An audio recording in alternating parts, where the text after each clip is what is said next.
Hello guys, welcome to my channel. ఈ వీడియోలో మనం ఐక్యూ నియో 9 Pro గురించి అయితే తెలుసుకుందాం. వీడియోలోకి వెళ్ళే ముందు ఈ వీడియోకి లైక్ కొట్టి సబ్స్క్రైబ్ చేసుకోండి, ఎందుకంటే నాకు ముందు చేసే వీడియోలోకి ఎంతో కాన్ఫిడెన్స్ అయితే ఇస్తుంది. ఈ ఫోన్ వచ్చేసి 6.78 1.5K ఎల్టీపీఎల్ AMOLED డిస్ప్లేతో అయితే లాంచ్ అయింది. 144Hz రిఫ్రెష్ రేట్తో పాటు 3000 నీట్ పీక్ బ్రైట్నెస్ సపోర్ట్ అయితే ఉంటుంది. HDR10+ సపోర్ట్ కూడా ఉంటుంది. పిక్చర్స్ అయితే మనకైతే డీసెంట్గానే ఉంటాయి, మంచి క్వాలిటీలో అయితే మనం చూడొచ్చు. ఇంకా ఈ ఫోన్ యొక్క కెమెరా పర్ఫార్మెన్స్ గురించి మాట్లాడుకున్నట్టయితే ఈ ఫోన్లో అయితే వివో X100లో ఏదైతే మెయిన్ కెమెరా ఉందో అదే కెమెరాని ఇందులో కూడా వాడుతున్నారు. 50MP IMX 920 IOS కెమెరాని, 8MP ultra wide angle camera ఉంటుంది. ఇంకా సెల్ఫీ కెమెరా గురించి మాట్లాడుకున్నట్టయితే వీళ్ళు 16MP సెల్ఫీ కెమెరా అయితే ఈ ఫోన్లో ప్రొడ్యూస్ చేస్తున్నారు.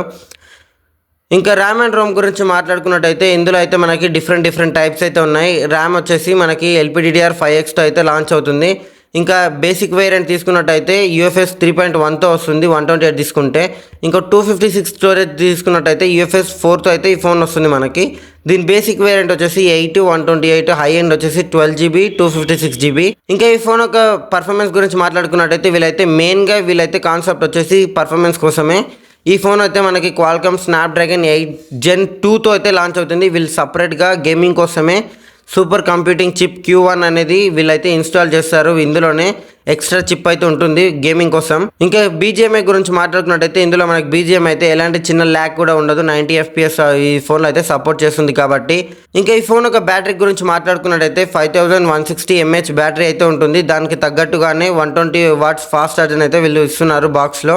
ఇంకా వేరే ఫోన్లకు వాడాలనుకున్నా కానీ మనమైతే అడాప్టర్తో అయితే 65 watts ఛార్జింగ్ అయితే వేరే ఫోన్లకు అయితే వాడుకోవచ్చు. ఇంకా ఈ ఫోన్ యొక్క ప్రైసెస్ గురించి మనం మాట్లాడుకున్నట్టయితే ఈ ఫోన్ యొక్క డిఫరెంట్ ప్రైసెస్ అయితే ఉన్నాయి. ఇంకా ఈ ఫోన్ ఒక బేసిక్ వేరియంట్ ప్రైస్ వచ్చేసి మనకైతే 33,999కి అయితే వస్తుంది. దీని యొక్క మిడ్ రేంజ్ ఫోన్ వచ్చేసి 34,999కి వస్తుంది. దీని హై ఎండ్ వచ్చేసి 36,999కి అయితే వస్తుంది. మనకి ఈ ఫోన్ అయితే బెస్ట్ ఆప్షన్ 35K లేదా 34K లోపు అయితే. ఇంకా ఈ ఫోన్ ఒక ఫుల్ వీడియో మీకు నచ్చినట్టయితే లైక్ కొట్టి సబ్స్క్రైబ్ చేసుకోండి. Have a nice day.